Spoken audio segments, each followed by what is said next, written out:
It's okay. Barve relax please. Formality नको. Mrs Barve तुम्ही पण रिलॅक्स हो जरा.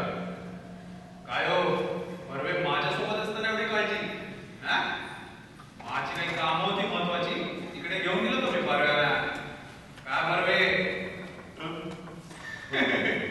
आणि तुम्ही पोलीस कंप्लेंट करून टाकली. तुमचे कोणते सागे कोण धावपळ करत होते ना फुकट. पण आम्ही आता कळवलंय सगळीकडे की बर्वे सुखरूप आहे. काळजी करू नये. काय बर्वे हे सगळं आम्हाला कसं कळणार साहेब? यांचा मध्ये एकदाच फोन आला.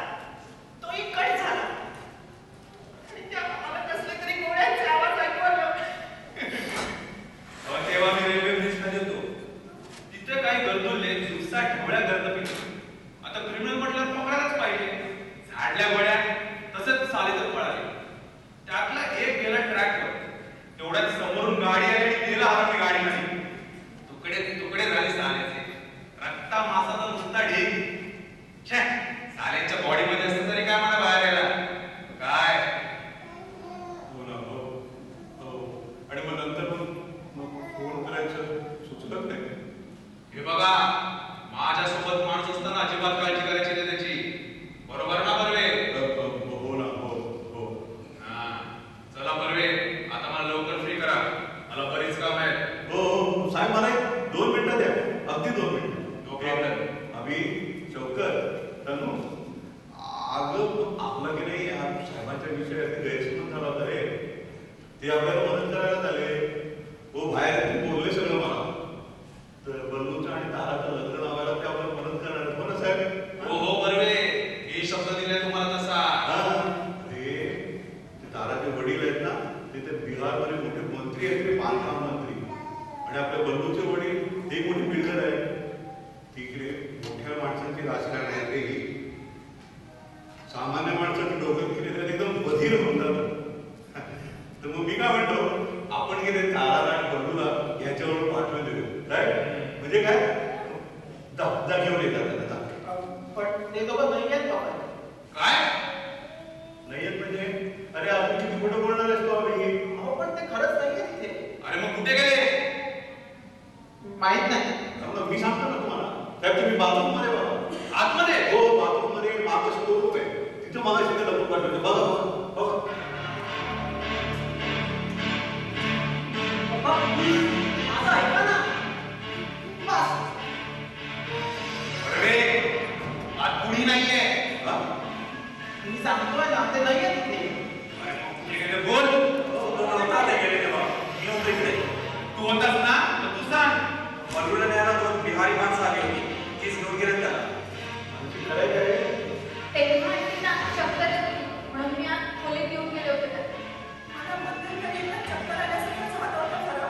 हो. तेव्हा ते गेले असताना माहिती होतं मला. बर्वे हे सगळं रचून सांगितलं जात आहे मला. हे जर कुठे निघालं तर या मुलांना माझ्या कोणाच्याही हातात असणार नाही. सांगून ठेवतो.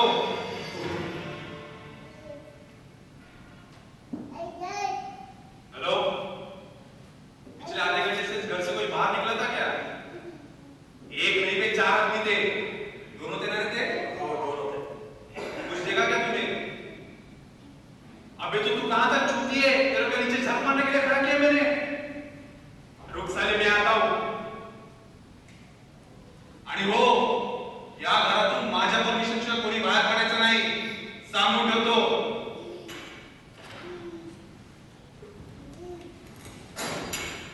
अभि शौकत तुम्हाला खरंच माहित नाही ते कुठे आहेत ते? अरे तुम्ही खरंच खरं बोलताय का? अरे आपण ते काय विचारताय सांग ना. अरे बस झालं मूर्खपणा पोरांनो. तुम्हाला कळतंय का याचे परिणाम काय होतील ते? अरे मोठ्या माणसांची राजकारण आहे ती. आपल्यासारख्या सामान्य माणसाचं डोकं अगदी बधीर होऊन जातं. नाही ना काही करू शकत नाही रे याच्यात. आपण नाही लढू शकत त्यांच्याशी. आपलं इथे जे त्या कर्तुल्याचं झालं. आपण हे तसे जाऊ रे. एक क्षुद्र सामान्य किडे. माझं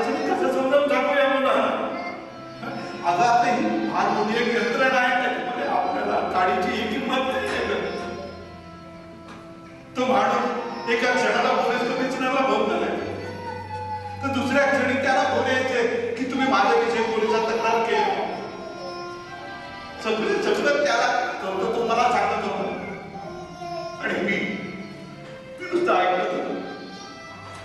त्याला एवढं दाखवायचं होतं की सगळ्या तू स्वतःला मॅनेजर वगैरे समजतोस ना, तर सगळं बरोबर आहे तुझा. तुला या जगात काळीची किंमत नाही. तुझं ते थोडा ते गंतुल्याचं झालं रेल्वे पुलावरचं रक्त मासाचं आहे.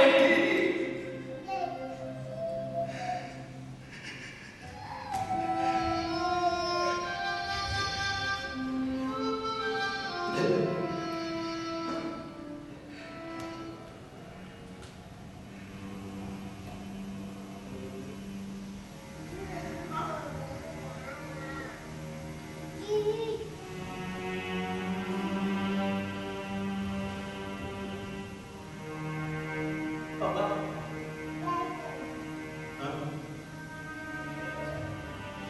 मानसिक फोन